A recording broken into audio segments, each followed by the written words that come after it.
ఈ ఎన్కౌంటర్లు మావోయిస్టుని లేకుండా చేయలేవేమో అని అనిపిస్తుంది. విత్ ఇన్ షార్ట్ టైం మీరు భయపడతారు, నేను పెడతాను. రావణపై రాజద్రోహం కేసు నమోదైంది. రావణ మీద పెట్టినటువంటి కేసు దేశద్రోహం కేసు, రణశిక్ష పడేటువంటి కేసులు కూడా పెట్టారు.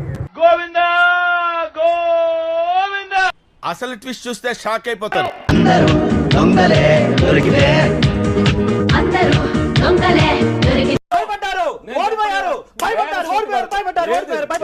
తులసి చంద్ గారి నోట్లో లేడీస్ డీసెన్సీ ఉండాలా ఏంటా మాటలు? లడ్డు లడ్డు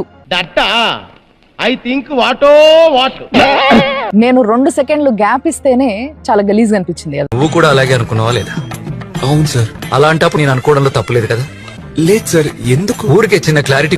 మరి ఇండెఫినెట్ గా గ్యాప్ ఇస్తే ఎవరైనా ఏమనుకుంటారు? రావణ్ అనే వ్యక్తి ఎందుకంత అగ్రెసివ్ గా మారారు? పవన్ కళ్యాణ్ నోట్లో మరి ఇండెఫినెట్ గా గ్యాప్ ఇస్తే ఎవరైనా ఏమనుకుంటారు? దాన్ని నువ్వేమంటావు? అగ్రెసివ్. ఆ అగ్రెసివ్నెస్ కరెక్టేనా కాదా? రావణ్ అనే వ్యక్తిని సమర్థించొచ్చా? సో నేను కూడా నిన్ను అంతే అగ్రెసివ్ గా విమర్శిద్దామని చెప్పి తులసి చంద్ గారి నోట్లో లడ్డు అని అంటున్నా. జనరల్ గా చెప్పాను రా, నేను సీరియస్ గా తీసుకున్నాను. ఒక ఫేక్ సర్టిఫికెట్ గాని, అది ఫేక్